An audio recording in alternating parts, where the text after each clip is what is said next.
say?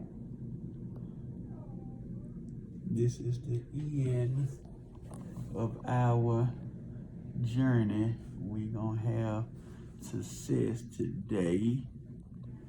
We got one more round to go after this one, and then we'll see these big head babies coming, running around the house, getting on our nerves. Can't wait to tell them how much this gonna cost us. But it's all about love, so this is our day. That's it? Yeah. Hey guys, what is up? What is up? Let me put this down a little bit so I'm not looking so up. Okay. Hey guys, I am back. The first beginning of this video, I don't know if I'll do it the first or the middle or the end, I don't know, but this video is about my egg retrieval, how we done versus last time. I can't get this right. Okay, yeah, so how we done versus last time. We done really good compared to last time. I was expecting to be in a lot of pain, like during this, not pain, but just discomfort during stems, and I stemmed really well compared to last time. I did go out, I think 2 more days longer than I did before. I wasn't really happy about that, but we had to buy additional medication, and I was like, we are gonna use this because it was, you know, it wasn't cheap. So I was excited that I did get to use all of my medication. So that was a good thing, and nothing was wasted, because last time some was wasted. I didn't really feel good about that, but anyway, just here nor there. So yeah, we did good. No pain leading up to retrieval. I didn't have pain like last time, and I attribute that to not being constipated. So I think that's why we were in a lot of pain last time, is because I was constipated, then coming off of the anesthesia, everything that comes along with that. So let's see. We didn't get to do a fresh transfer. I know some of you have been asking about that and wanting to know if we were going to do a fresh transfer, but science ruled it out. And when I say science, I mean the numbers. Statistically, you know, what's recommended for fresh transfers for your estrogen level, your progesterone. I try to follow that, and not, because sometimes we can say, you know, we want to do this or we want to do that, and you know, even though it's not the doctor's recommendation, they may still allow you to do that. I have kind of overruled sometimes in my protocol when I wanted to do certain things, and my doctors, you know, they may recommend something, or my nurse may recommend something, and I'm like, I wanted to do this still. I didn't do that. I actually don't think you could have done that with levels high as mine anyway. But anyway, my estrogen level started off really low, 100, and then I think 200 or 300, and then it jumped to 1200, then it jumped to 2000 something, then it went to the higher 2000s, and then it went to 3, and then 4, and then at that point is when it really got rolled out, when it would jump to 4,000. And then when we triggered,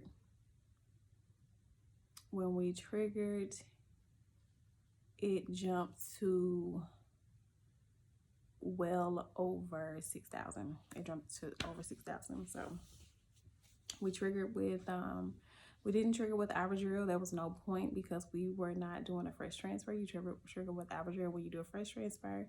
We triggered with Lupron. We done 80 units of Lupron. I did not record, guys, because I was just like, I was so over it. I initially was supposed to take my trigger at 12:45 a.m. They did change it because I guess maybe like the time change or something like that. They thought it was gonna go into effect Saturday. Look, I don't know. They told me to do it at 11. So I did it at 11. They said they had moved me up or something anyway. Told me to do it at 11. So I had went to sleep. I set a timer and my husband stayed up so that I didn't sleep beyond the timer, because you know doctors are very adamant at you doing it at a certain time. So I'm looking for my drink. So the alarm clock did go off like 20 minutes before that time, a time enough for me to, you know, inject the to draw the medicine up or whatnot. And I had woke up way too early. It didn't take 20 minutes to draw the medicine up and get everything together. So I ended up laying back down. The timer was going off and I'm laying in bed, y'all, doing my trigger. Like, I was so tired. I was so over it, because I feel like when you're going through stems and stuff like that, I was waking up at 3 o'clock in the morning. I was very tired. I don't know. I guess harvesting all those eggs, like, it kind of resembled pregnancy. And, you know, I was a little uncomfortable at nighttime. So, like, towards the end, you could see these bags up under my eyes, and I was not having it. Not having it. I wasn't wearing makeup. I didn't wear any makeup in those videos, because most of them was, you know, in the morning and then at night, right before I'm going to bed. Anyway, I'm just so glad that's over. So yes, I done the trigger in bed. I was literally laying down and I just done the needle like this, done it, and, you know, got up, put my needle in the sharps container, and I went back to sleep. I was tired. The next day I went in, did my blood draw. I did tell y'all that it was like over 6,000. And then the next day after that was retrieval. My retrieval was scheduled for 9 a.m. and we had to be there an hour early. So, you know, I live a little bit over an hour away from my clinic. So we headed out about 6:45 so that we could get there on time. And we got there. I was a little bit nervous. We got there a little bit early because hubby, he wanted to get something to eat, but he was just kind of, you know, like, let's get through this. And he didn't get anything to eat. And so I'm just in the car. I was kind of nervous because I don't like being put under anesthesia. And so I was like, let's just go in. We went in, got checked in. They called us back. It was a lot of waiting because we were supposed to be there an hour before. So they prep you, go over everything. They started an IV because I wasn't supposed to drink anything past midnight, but I didn't drink anything past, I think, about maybe 8:30, somewhere around there. So they hydrated me with the IV for a while, and a little bit after 9, they wheeled me back. Gave me the little medicine, wheeled me back, and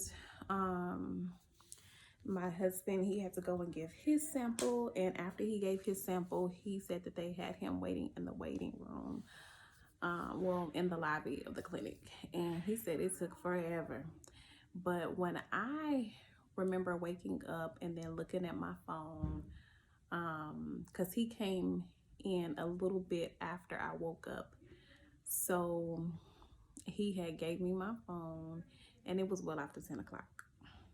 So it did take a while, a little bit over an hour to, I don't know, a little bit over an hour, but it was over an hour for them to retrieve all the eggs that they did. We were able to retrieve, guess, what do y'all guesses? What do y'all guesses? Go ahead and put it in the comment before I even say, what do y'all think? How many do you think we were able to retrieve? Okay, I'll give you a few seconds, a few moments to put that in there. we were able to retrieve, or they retrieved 33 eggs. 33 eggs. They retrieved 33 eggs. We got the report the next day because at that time they didn't tell us how many were mature. They gave us a report the next day. I'm gonna let you listen to it. 33, I'm pretty sure, is the same amount that we retrieved last time. Pretty sure. Go back and look at that video. I'm gonna have to go back and look at that video too, but I'm pretty sure it's the same amount that we retrieved last time. So they did call and they did leave us a voicemail as to how many they were able to exceed. We did do ICSI this time because we did PGS testing. We did not do PGS testing last time. Okay, so yeah, we didn't do PGS testing last time. Mainly one is because our age. It wasn't really recommended because of our age, and then on top of that expense, it costs too doggone much. With the amount of embryos that we had, we didn't even really know how many embryos we were gonna have. My clinic normally makes you prepay for 6, and when it was all said and done, once we figured out, like during the ultrasounds and stuff like that, we saw that we had quite a few. We just opted out not to do it. Excuse me.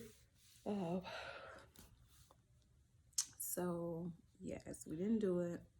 But anyway, it would have cost like $2,200 to do ICSI last time, even if we did not do PGS testing. And since we were not doing PGS testing, we didn't have to do it, so we didn't do it. But this time we done PGS testing, we're doing ICSI. Before our stem cycle even started, last year, let me go back. Last year, you know, we were pregnant with our twins, whatever. Both of their hearts stopped beating. So we had to, we didn't have to, we done a DNC. We opted to do a DNC because our embryos were not genetically tested. We done the DNC to try to figure out what happened in the uterus. We found out that one was normal, one was abnormal. We were told by our clinic that our insurance would pay to genetically test all of our embryos going forward because we had a abnormal embryo or a baby on record. I asked them if they could go back, or would they go back and test the ones that we already had, because we were not planning to do another cycle. And they said no, because those embryos were created prior to them knowing that this baby or embryo was abnormal. So they didn't. They said, but they would cover any future retrievals for genetic testing that we would do. So going forward, we just knew that that was something that they were going to do. We did not know that we would be doing another retrieval. That was not in my cards nor my plans. So anyway, long story short, we tested the rest of our embryos, found out that 5 were abnormal, 3 were normal. We transferred those 3 in 2 transfers, and they both were unsuccessful. They didn't even take. I talked about that, so I'm not going to elaborate more on that, but I'm just trying to bring you up to speed if you guys are new as to how we led up to this. So we decided to do it the right way this time, do ICSI, do PGS testing, so we would know beforehand. So that's where we are. But again, we were told that they were going to pay for the PGS testing, but turns out they are not going to pay for it. And we found that out once we had started our IVF cycle. We hadn't started stems, but we had started birth control, and we had like a suppression check, like not that many days before we found out. And my husband was scheduled to give his sample that next day after, or while it was still in limbo. But yeah, we just decided to move forward. We already here, whatever. Just gonna go ahead and move forward, and just pay to have them tested. So yeah, the insurance kind of really messed us up. But anyway, this neither here nor there. We are past that. We are beyond that. But yeah, so that's how we ended up doing PGS testing. We knew we wanted to do it, but it was just as to who was going to pay for it. I'll let you hear the video, not the video, but I'm going to let you hear the recording of our next day report. And this was November the 7th. No. Was it November the 7th? No. This was November the 1st because our retrieval happened October 31st. So this was November the 1st when they called with this report. All right, so I'm going to let you hear it. Calling on Sunday, November the 1st. We exceed a total of 28 eggs yesterday, and all 28 have fertilized. So again, the report for today, 28 fertilized eggs. We shall continue with our plans for PGT, and your next message will come from the laboratory next Saturday. That is November the 7th. If you will, please check your patient voicemail after 5 p.m. on Saturday the 7th, and we will relay to you the report as far as how many embryos are biopsied and cryopreserved. Have a great rest of your weekend and a wonderful week. Would you like to hear the... Okay. So you got to hear exactly what we heard. We had a total of 33 eggs retrieved and 28 were able to be exceed and 28 fertilized. So that was very shocking because the last time it did not happen like that. So immediately when I hear these numbers, I'm just like, money. I'm just like, oh my God. Last time it was like 33. Then it was like so many mature. I think it was like 23, and you know, the report dwindled. And I don't recall them doing like 2 voicemails. I recall them doing, I think, three voicemails or something like that. But anyway, so we made 14 made it to freeze last time. And like this number, this 28 has me like, I mean, we prepaid for 6 to be tested. So we've already paid for 6 to be tested. We opted to do up to 12, should 12 make it, but we didn't prepay for 12. We only prepaid for 6. So if 12 makes it, that's great. Everything off of last time. And I was like, okay, well, if we do 12, it'll be 2 more that's not tested. Those will just be unknown. So, okay, whatever. But anyway, I'm excited. I am really excited to know what happens after this. But just want to keep you guys in the loop to let you know what's going on at the retrieval. I'm okay. I'm not 100%. But yeah, I am doing okay. Thanks for all the comments, for everybody checking in, encouraging me. I really, really, really appreciate it, because this is something that, oh my goodness, it takes a tremendous amount of strength, patience, and love, and endurance, and I mean, every positive characteristic that you can have, this process definitely calls upon that. Yes. So thank you guys. Thank you for all your well wishes and I will see you guys in my next video. Next video will be how many embryos that were able to be biopsied and frozen. All right, see you guys in my next video. Bye.